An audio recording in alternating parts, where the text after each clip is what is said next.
How was it for you just working with Marisa Tomei? That was just sick. She's just like an Oscar-winning actress. It's crazy. I couldn't believe that I was in the same room. It just didn't seem very real. And then she looked exactly like my mom. Yeah. And then we started getting along kind of like me and my mom. Yeah. And it was like really intense and cool. And like well, she's like old school. Like she's an actual actress. Like her on and off set is just two completely different people. Yeah. And it was just like, again, a learning thing. Like where you're like, okay, make sure you know your fucking lines. Do not fuck this up. Yeah. Yeah. She's not messing around. She's not messing around. Like she's ready. Like if you're gonna make her, you know, like cry at a picture of a tattoo, like you better fucking be ready to, you know, go, like don't mess her up. She's very serious about making every scene incredible. Well, yeah, she also really cared about my mom. Yeah. She like cared about me as well. She really wanted to make it like half of the time for the movie. She's like, "Are you actually okay?" She's like, "Are you okay?" Yeah. So like, you know, she really got into that spirit, and it really was really great. And her and Bill are just so great together, which is awesome. I think what Staten Island, or the idea is, it's the sister to Long Island, where it's just like for families and shit. Yeah. And if you want to like be more fast paced, you go to Brooklyn, Manhattan, or whatever. Do people like you on Staten Island? I think it's 50-50. I think some people do, and they get it, where I'm coming from a loving place, where like I genuinely just want it to be better there. Yeah. And I think the other 50 are just like, fuck you, dude.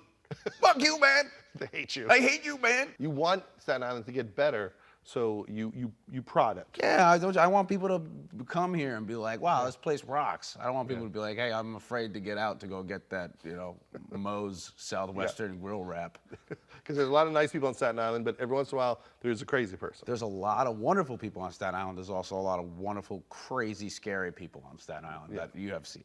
Well, every once in a while in the middle of shooting, one of them would come up to us. Yeah, sometimes someone spunked out on heroin would just try and wander into the scene, and we would be like, we can't fit this into the program. We'll take a break. We'll take a little break. And we'll deal with this gentleman.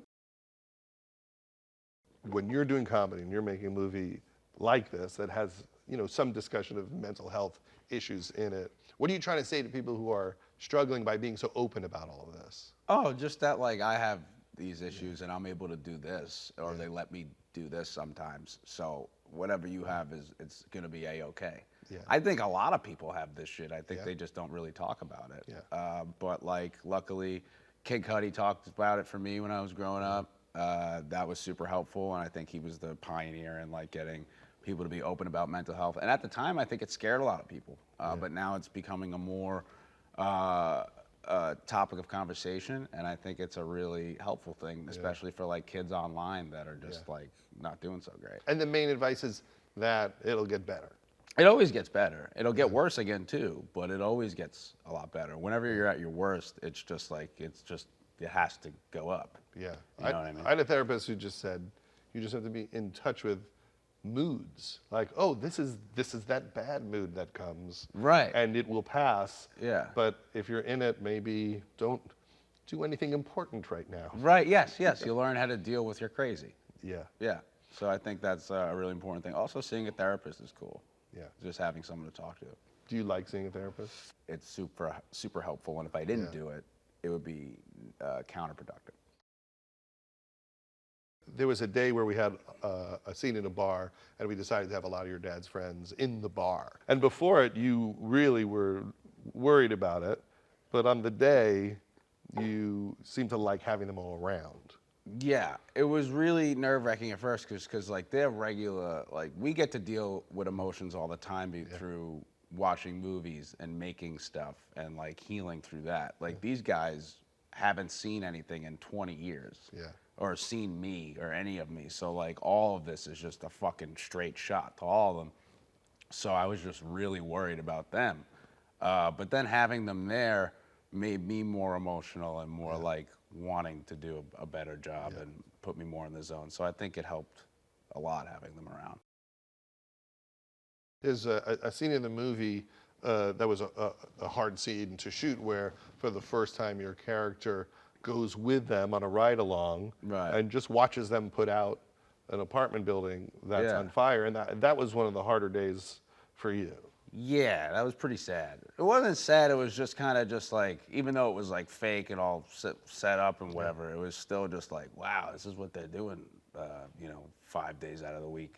Yeah. It's not just them watching Scarface and shit. It's like they're, leaving everything behind just to go in and save people. So it was really just like seeing that for the first time in person on camera was a lot.